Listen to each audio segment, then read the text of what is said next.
جب تک وہ چیز چلے گی اس بنیاد ڈالنے والے کو پورا پورا اجر ملے گا. جو بری بنیاد ڈالے گا، کسی گندی چیز کی بنیاد ڈالی، جتنے لوگ گمراہ ہوں گے، وہ پہلا جو گمراہ کرنے والا ہے اس کو ان سارے لوگوں کی گمراہی کا کیا ہوگا، اس کی سزا ملے گی. اس لیے ہم سب نیت کریں ہم اچھی بنیاد ڈالنے والے بنیں گے، بری بنیاد نہیں ڈالیں گے. اور اللہ سے درخواست کریں گے. ہمارے نبی کی ایک چھوٹی سی دعا ہے، یہ مانگا کریں آپ. یہ مت دیکھا کریں قبول ہوتی ہے یا نہیں، لیکن سمجھ کے مانگا کریں. وہ کیا؟ اے اللہ مجھے خیر کی چابی بنا. کیا کہیں گے؟ یعنی خیر چابی سے کیا ہوتا ہے، چیزیں کھلتی رہتی ہیں. اللہ میرے ذریعے سے خیر کھلتا جائے اور پھیلتا جائے. اور اے اللہ مجھے شر کا تالا بنا. تالے سے کیا ہوتا ہے، بند ہو جاتی ہے. تو اللہ میرے ذریعے سے کیا ہو، شر بند ہو جائے. اسی طرح ایک بات اس صورت میں حضرت لقمان کا ذکر ہے. کیوں ذکر کیا؟ مکہ کے جو مشرک تھے وہ حضرت لقمان کو سمجھدار سمجھتے تھے.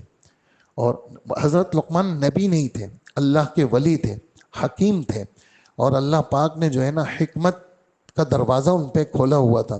تو ہمارے رب نے حضرت لقمان کا ذکر اس لیے کیا ان مکہ کے کافروں کو سنانے کے لیے کہ جس کو تم کیا سمجھتے ہو، اپنے لیے نمونہ سمجھتے ہو، وہ تو یہ آدمی ہے. کیا ہے وہ؟ سب سے پہلے اس کی دعوت لا الہ الا اللہ کی ہے، اور تم لا الہ الا اللہ کو نہیں مانتے ہو. اور وہ خود کیا تھا، وہ تو خود دین پر قائم ہی تھا. اپنے گھر کی تربیت بھی ایسی ہی کرتا تھا. اپنے بیٹے کو کہنے لگا بیٹا کبھی بھی مشرک نہیں بننا، کیونکہ مشرک یہ سب سے بڑا ظلم ہے، یہ ظالم ہے. جو مشرک غیر کو سجدہ کرتا ہے یہ اس سے بڑا ظالم کوئی نہیں ہے. اسی طرح بیچ میں ہمارے رب نے، جو حقیقی رب ہے وہ تو اللہ ہے، لیکن جو مجازی رب ہے وہ ہمارے ماں باپ ہیں. ہاں، اس میں ماں وہ اس کے 3 حق ہے، باپ اس کا 1 حق ہے. اور فرمایا کہ ماں کا زیادہ خیال رکھو، کیونکہ ماں نے تمہیں پیٹ میں اٹھایا، ماں نے ولادت کے وقت میں تکلیف اٹھائی. اور تیسرا یہ ہے کہ تمہاری تربیت میں ماں نے کیا کیا، وہ مشقتیں اٹھائی. لہٰذا دونوں کا خیال رکھنا ہے، لیکن ماں کا زیادہ خیال رکھنا ہے. اور پھر اگر ماں باپ دیندار نہ ہو اور تجھے کافر بنائے یا گناہ گار بنائے، اس میں تو ماں باپ کی نہیں ماننی، اس میں تو ماں باپ کی نہیں ماننی. لیکن بالکل چھوڑ دینا، کبھی بھی چھوڑنا نہیں. موت تک ان کے ساتھ رہنا، چپکے رہنا ان کے ساتھ، ان کے دیدار، ان کے پاس رہنا، ان کی خدمت کرنا، بدنی خدمت کرنا، یہ تیرے ذمے ہے. ہاں، اطاعت کس کی کرنی ہے؟ اطاعت تو اللہ والوں کی کرنی ہے، علم والوں کی کرنی ہے، قرآن و حدیث والوں کی کرنی ہے. ہاں، پیچھے تو ان کے چلنا ہے، لیکن خدمت ماں باپ کی کرنی ہے. ایسا نہ ہو ماں باپ گناہ گار ہیں اور تم نے ماں باپ کو چھوڑ دیا کہ میں بڑا نیک ہوں. نہیں، تمہارے وجود کا سبب بنے ہیں، تمہیں ماں باپ کا خیال رکھنا ہے. یہ بیچ میں آیت نازل ہونے کے بعد حضرت لقمان کی نصیحتیں شروع کرتے ہیں کہ وہ فرماتے ہیں دیکھو بیٹا، گناہوں سے بچ کے رہنا. کوئی اچھا یا نیک عمل کہیں بھی کرو، کل قیامت کے دن اللہ اس کو حاضر کریں گے. بیٹا نماز کبھی مت چھوڑنا، اور دیکھنا بیٹا تبلیغ کا کام مت چھوڑنا. اچھائی لوگوں کو بتاتے رہنا اور برائیوں سے لوگوں کو منع کرتے رہنا. اس لیے تبلیغ کے کام میں یہ تاثیر ہے. جب آدمی اچھی بات کہتا ہے تو اکیلے میں جب یہ بیٹھتا ہے تو اس کا نفس اس کو ملامت کرتا ہے، ابھی تو نے لوگوں کو کیا کہا، خود تو اتنا بے غیرت ہے، تو عمل ہی نہیں کرتا. تو یہ اندر کا حس اس کا تبلیغ کی وجہ سے بیدار ہوتا ہے. اس لیے بیٹا نماز بھی پڑھنا، دوسروں کو دعوت بھی دینا، دوسروں کو برائیوں سے بھی منع کرنا. دیکھنا بیٹا تبلیغ کے کام میں مصیبتیں بھی آتی ہیں. تبلیغ کے کام میں ہر آدمی تھوڑی سنے گا. ہاں، بہت سارے لوگ تمہیں جھاڑ بھی دیں گے، لیکن دیکھنا اس میں صبر کرنا، اور یہ صبر ہمت کے کاموں میں سے ایک کام ہے. دیکھنا بیٹا مسکرا کے ملا کرو، چہرہ بگاڑ کے مت ملا کرو. ولا تصعر خدک للناس، تیرا چہرے کا بگاڑ جو ہے نا وہ لوگوں کے دلوں کو توڑے گا. تو لوگوں کو کیا کر، مسکرا کے ملا کر. اور ہمارے نبی کیا فرماتے ہیں، تبسمک علی وجہ اخیک صدقۃ، تیرا اپنے بھائی کے سامنے مسکرا کے ملنا تجھے خیرات کا ثواب ملے گا. تو صدقہ پیسے نہیں دینا چاہتا ہے، صرف مسکرا کے ملنا، اس میں بھی تجھے کیا ملے گا؟ کیا ملے گا؟ تو چہرہ بگاڑ کے مت ملنا۔ اسی طرح اپنی چال کو اکڑ والی مت بنانا، چال تمہاری نبی والی ہو۔ ہاں، اکڑ والوں کو اللہ پسند ہی نہیں کرتے۔ ہاں جناب، الگ سے چل رہے ہو، الگ سے سینہ تان کے چل رہے ہو کہ ہم بھی کچھ ہیں، نہیں، ہم کچھ بھی نہیں ہیں، ہم تو اللہ کے بندے ہیں اور نبی کے امتی ہیں۔ اسی طرح جو ہے وہ راستے میں جو چلو، بہت سپیڈ میں مت چلو، اور بالکل مٹک مٹک کے بھی مت چلو، درمیانی چال چلو۔ اور دیکھو، چیخ چیخ کے، ایاک وحیشات الاسواق، حدیث مبارک، وہ بازاریوں جیسے لہجے استعمال مت کرو کہ گھر میں جناب بیویوں کے سامنے، بچوں کے سامنے بازاری لہجہ، اور جو ہے نا بازاری انداز میں گفتگو کرنا، کہا نہیں، آرام سے گفتگو اور بازاری لہجے میں گفتگو نہیں۔ اور فرمایا آوازوں میں سب سے گندی آواز گدھے کی آواز ہے، اللہ پاک فرما رہے ہیں۔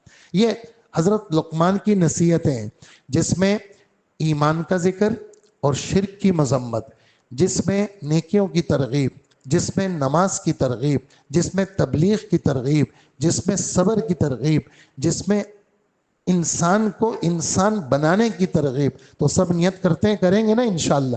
اب یہ گھر میں اپنے بیٹے کو بتا رہے ہیں، تو اس لیے ہم اپنے بچوں کی تربیت کریں، ہمارے ذمے ہیں۔ اس کے لیے ایک آسان عمل، گھر میں تعلیم کا حلقہ۔ گھر میں کس کا حلقہ؟ 15-20 منٹ اللہ کے رسول کی باتیں سنایا کریں، اس کے لیے وقت نکالیں۔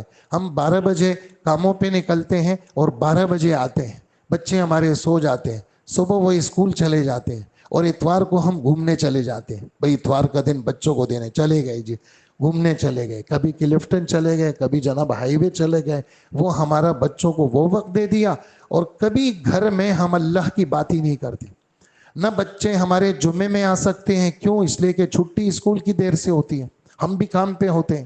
نہ ہم اتوار کو بچوں کو مسجد میں لاتے ہیں اپنے حلقے کے اندر، ہاں اس لیے کہ ہم تو گھومنے نکلے ہوئے ہیں۔ نہ ہم روز اپنے بچوں کو وقت دیتے ہیں، تو ہمارے بچے گمراہی میں نہیں جائیں گے تو اور کہاں جائیں گے؟ اس لیے اپنے بچوں کو روز ہم نے اللہ کی بات سنانی ہے، اللہ کے لیے یہ وقت دینا ہے، تب آپ دیکھیں گے ہمارے گھر کا نظم اللہ پاک بالکل سیدھا کر دیں گے، اللہ پاک بنا دیں گے۔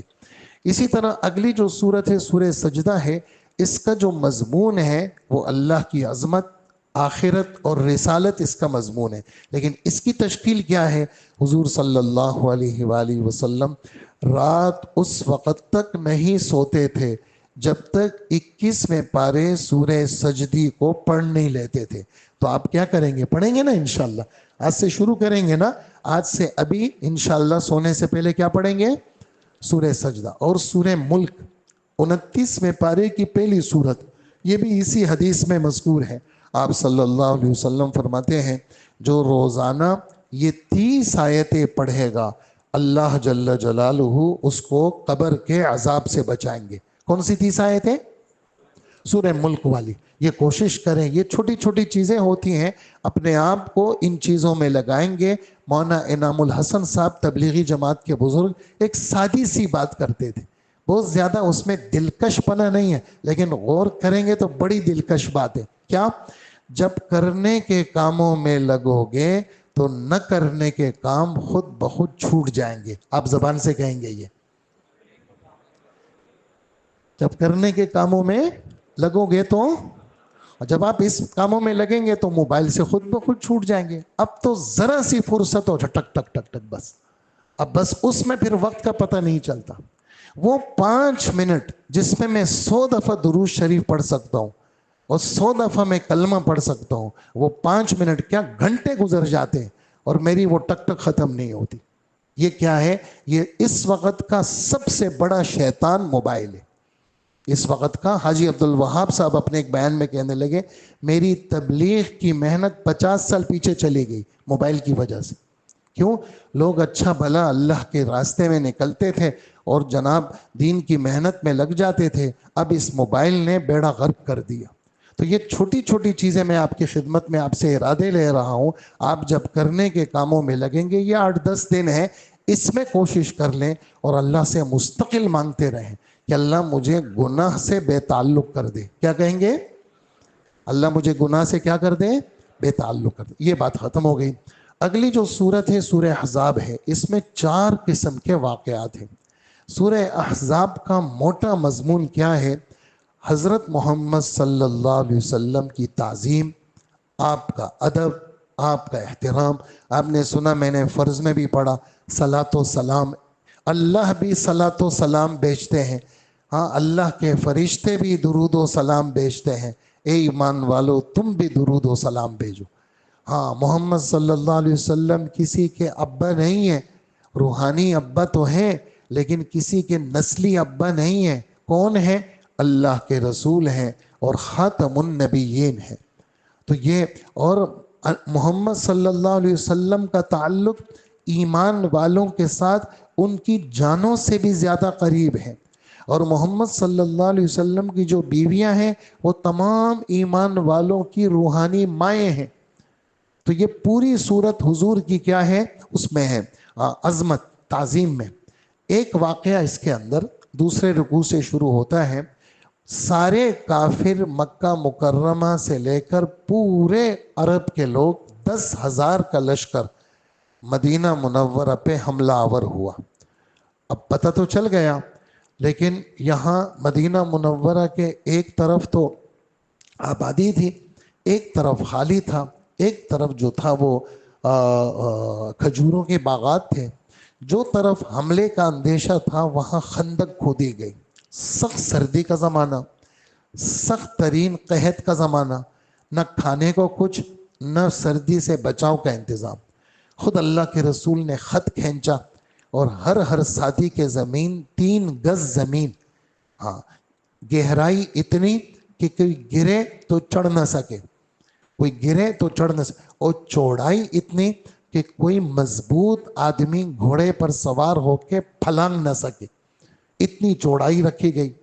اور صحابہ کرام 3,000 کے صحابہ وہ جناب خندق کی کھدائی میں، اس کا ذکر اس صورت میں ہے. وہ جب کافر آئے تو کافروں کے لیے نئی چیز تھی. خیر، اللہ جل جلالہ نے ان کو ہمت نہیں دی. ایک موقع تو بڑی تیر اندازی ہوئی، اللہ کے رسول کی صحابہ کی 4 نمازیں قضا ہوئی اور حضور صلی اللہ علیہ وسلم کو اس پر بڑا افسوس تھا، لیکن سامنے دشمن تھے اور یہ بعد میں ان نمازوں کی قضا ہوئی. تو اس غزوہ خندق کا بیان، اس کو غزوہ احزاب بھی کہتے ہیں. احزاب حزب کی جمع، حزب جماعت کو کہتے ہیں. احزاب بہت ساری جماعتیں، انہوں نے مسلمانوں پہ حملہ کیا اور اللہ پاک نے پھر ہوا بھیجی اور ہوا کے ذریعے سے ان کے خیمے اکھاڑے. انہوں نے بڑے بڑے دیگ لائے تھے، ان کو اللہ پاک نے ہوا سے اڑوایا اور اللہ پاک نے ان کو ناکام واپس کیا. یہ والے غزوے کا بیان تقریباً 2 صفحات پر مشتمل اللہ پاک نے اس کو بیان کیا ہے. دوسرا، اسی مدینہ کے مضافات میں یہودی قبیلہ تھا بنو قریظہ، ان کے ساتھ مسلمانوں کا معاہدہ تھا، لیکن اس نازک وقت میں انہوں نے معاہدہ توڑ کر کے کافروں کے ساتھ انہوں نے شمولیت اختیار کر لی. اب اللہ کے رسول واپس آ گئے، آپ نے ہتھیار اتار لیے. اتنے میں دیکھا جبرائیل آ گئے. جبرائیل، حضور آپ نے ہتھیار اتار لیے؟ فرمایا ہاں. کہا ہم نے تو ابھی تک نہیں اتارے، ہم فرشتے تو ہتھیار میں. تو پھر جبرائیل کہاں جانے؟ کہا بنو قریظہ جانے. اب دوبارہ ہتھیار پہنے. حضور نے پھر ہتھیار پہنے اور پھر اللہ جل جلالہ نے بنو قریظہ والا فیصلہ بھی کیا. ان کے مردوں کو قتل کیا، ان کے عورتوں بچوں کو غلام بنا کے ان کو بیچ دیا. یہ ان کی سزا کہاں تھی؟ تورات میں بھی تھی، آسمانی سزا تھی جو اللہ پاک نے ان یہودیوں کو حضور کے ہاتھ سے دی. 2 واقعات ہو گئے. تیسرا واقعہ یہ کہ اس زمانے میں جو بچہ گود لیا جاتا تھا تو ہمارے اردو میں اس کو لے پالک کہتے ہیں اور عربی میں اس کو متبنہ کہتے ہیں، گود لینا کسی کے بچے کو. تو یہ جو بچہ لیا جاتا ہے، اس کا جو مرد لیتا ہے وہ اس کا سگا باپ نہیں بن سکتا، اور جو عورت کہتی ہے یہ میرا بیٹا ہے تو وہ سگی ماں نہیں بن سکتی. عربوں کا یہ دستور تھا کہ یہ اس کو سگا سمجھتے تھے. اب اگر وہ بیٹا ہے، اس کی شادی ہو گئی تو اس کی بیوی کو سگی بہو سمجھتے تھے. تو جیسے بہو سے شادی نہیں ہو سکتی تو اس کی بیٹی سے بھی شادی نہیں ہو سکتی تھی، لیکن اللہ پاک نے اپنے نبی کے ذریعے سے یہ رسم ختم کروانی تھی۔ وہ کیا؟ حضور کا ایک منہ بولا بیٹا تھا، زید ابن حارثہ۔ حضور نے بیٹا بنایا تھا، اپنا قصہ ہے، اس کا فضائل اعمال میں حضرت شیخ نے لکھا ہے۔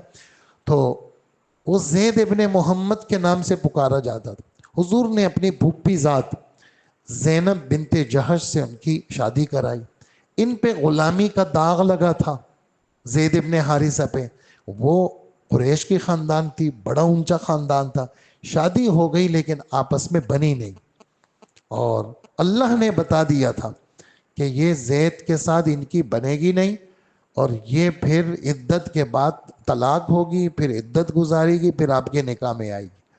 اب یہ کٹھن مرحلہ تھا، اس لیے کہ چاروں طرف سے پھر باتیں تھی کیا کہ دیکھو اپنی بہو سے شادی کر لی، حالانکہ وہ تو سگی بہو تھی نہیں، لیکن اس رسم کو اللہ نے نبی کے ذریعے سے توڑوانا تھا۔